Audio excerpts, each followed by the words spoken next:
Out of their home for the holidays, storms forced some Southern Californians to evacuate. We hear from some folks who say this is the worst weather they've seen. And the Dodgers making big moves, who the team has picked up now. Hello, everyone. You're watching The Rundown. I'm Robin Winston. More on those stories coming up in a moment. But first, the California Highway Patrol's maximum enforcement period for the Christmas weekend is getting underway. Officers will be looking for drunk drivers, speeders, and other potential infractions. The CHP says always remember to buckle up, drive responsibly, and find a ride home if you plan on drinking. Just as families get together for the holidays, we're seeing an increase in the flu and COVID cases. COVID is causing the most hospitalizations. The Centers for Disease Control says the latest variant appears to be more transmissible than other strains, but they say vaccines should still offer good protection. As for the flu, a CDC report says the flu shot seems to be a good match for what's going around, and about 40% of Americans got the flu vaccine this year. Southern California's rain has not stopped travelers from heading out of town. It's estimated that TSA screened more than 2.5 million passengers across the nation Thursday alone. And for those who braved the crowds, they had to pack their patience. I've never seen the lines going through for the traffic like I have tonight. It's insane. The traffic getting here was insane, but it's exciting and it's going to be a fun trip. This is my girlfriend, Ellie, the love of my life, right here. Oh, so sweet. Experts recommend getting to the airport at least 2 hours early and check your flight status before you leave home. Great advice. People living in Ventura County have storm damage to clean up. Several cars stalled out from major flooding in Port Hueneme. The flooding was caused by a flood-controlled channel that overflowed. Water made its way into homes and businesses, prompting evacuations. I didn't think anything about it. Went to bed till they knocked on the door and said, "Are we okay?" "Okay from what?" I looked out the window and said, "Oh boy." I've never been evacuated before here. I've been here for that many years, and this was the worst. Some neighbors tell us they won't be able to return home until the damage is fixed, and that's terrible timing on this holiday weekend. For those that need help evacuating, firefighters use this MedCat Rescue vehicle. It was donated to the Ventura County Sheriff's Office by Direct Relief earlier this year after January's heavy storms. It helps crews get into those hard-hit areas to offer aid to those in need. Just in time for Christmas, Mammoth Mountain is covered in snow. Look at that, how beautiful. The ski resort posted these beautiful pictures on social media. And if you're thinking about going up, hey, be sure to check road conditions before you go. And of course, be sure to check in with us. We have your weather forecast, right? We're letting you know what the conditions are like before you head up. We have you covered. Let's check in with meteorologist Stephanie Olmo.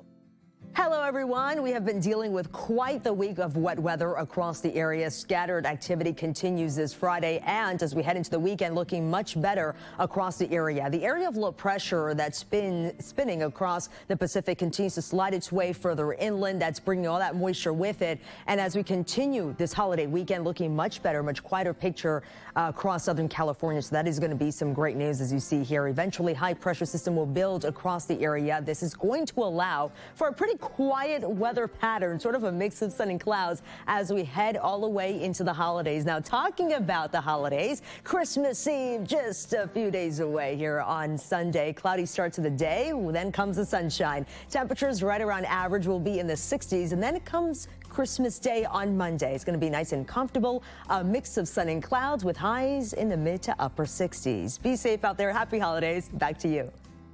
Thank you, Stephanie. 2 men robbed a taco truck and punched a worker in the face after holding him hostage, holding him at gunpoint, that is. It happened Saturday night at Los Bros Tacos at Junipero and 7th in Long Beach. Surveillance video shows 2 masked men walk into the truck with a gun. Minutes pass, and then you see one of the robbers punch an employee in the face.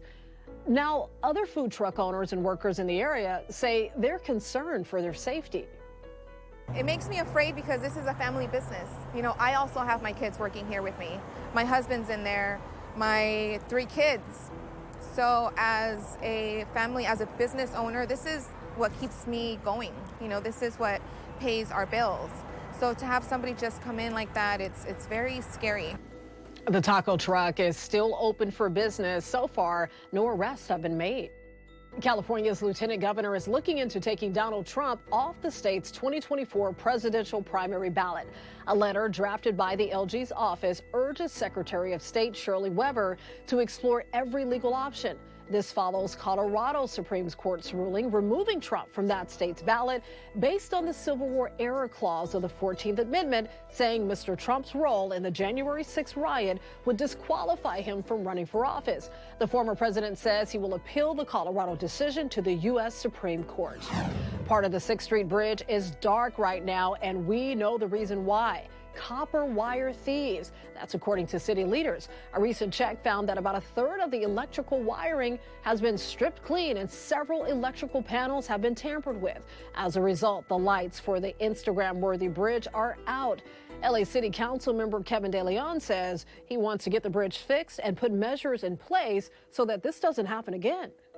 Cameras specifically on that bridge so we can actually surveil, but more importantly, should we be utilizing a different type of bolt that's locked in that only city workers would have access to?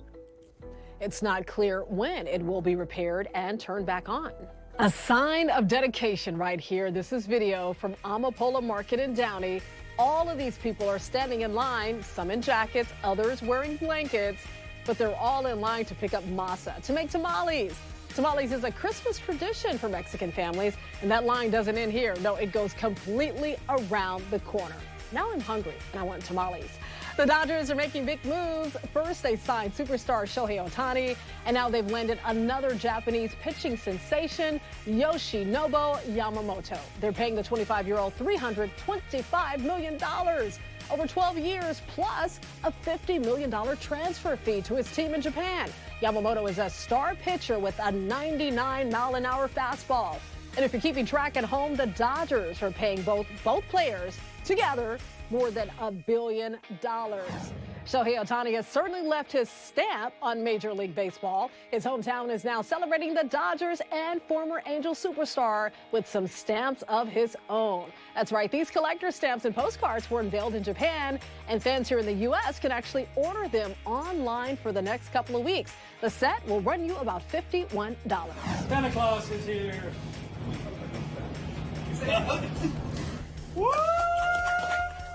Oh, there's no place like home for the holidays, and that's especially true for this Texas Marine who surprised her mom by coming home for Christmas. Lydia Calderon was expecting to spend the holiday without her youngest daughter for the very first time. Her boss helped orchestrate the surprise reunion. It was like whenever I saw her being born. It was such a great feeling. It was such a great feeling. It's like no other. Just coming home to your parents after so long of not seeing them. Private First Class Malin Martinez will deploy to Japan early next year. And this is very nice, an unexpected surprise just in time for the holiday season. You can always get news and weather updates on the NBCLA app and our website, NBCLA.com. And be sure to tune into Today in LA on NBC4, weekdays 4 to 7 a.m. I'll be helping you get around with traffic reports throughout your morning commute. I'll see you next time on The Rundown.